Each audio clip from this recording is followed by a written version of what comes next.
Law of attraction, manifestation आणि affirmation सर्वांसाठी काम करायला आहे आणि तुमच्यासाठी जर काम करत नसेल तर हा व्हिडिओ तुमच्यासाठी आहे. व्हिडिओ शेवटपर्यंत बघा, कारण लॉ ऑफ अट्रॅक्शन तुमच्या जीवनात काम करण्यासाठी सगळ्यात मोठं सिक्रेट सांगणार आहे.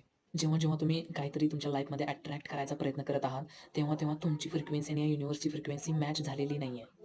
जर तुम्हाला वाटतंय की लॉ ऑफ अट्रॅक्शन तुमच्या लाईफमध्ये काम करावं, लॉ ऑफ मॅनिफेस्टेशन तुमच्या लाईफमध्ये काम करावं, तर पहिला तुमच्या विचारांची फ्रिक्वेन्सी आणि या युनिव्हर्सची फ्रिक्वेन्सी मॅच करा. त्यानंतरच काहीतरी अट्रॅक्ट करा, काहीतरी अफर्म करा, काहीतरी मॅनिफेस्ट करा. आता तुमची फ्रिक्वेन्सी आणि या युनिव्हर्सची फ्रिक्वेन्सी मॅच कशी करायची? This is the secret which ignores most of the people. Frequency match करण्यासाठी पहिला 30 मिनिटपर्यंत मेडिटेशन करा. कोणतं पण इझी मेडिटेशन उचला, 30 मिनिट मेडिटेशन करा. त्यानंतर काही जे तुम्हाला हवं आहे, काही जे अट्रॅक्ट करायचा प्रयत्न करत आहात ते अट्रॅक्ट करा, मॅनिफेस्ट करा किंवा जे हवं आहे त्याचे ॲफर्मेशन्स कॉपीमध्ये लिहा. त्यानंतर 21 दिवसामध्ये चेक करा की तुम्हाला असं वाटून येईल की जे तुम्ही अट्रॅक्ट करत आहात 21 दिवस किंवा त्यापेक्षा जास्त दिवस, ते पूर्ण होण्याच्या मार्गावरती आहे. हा व्हिडिओ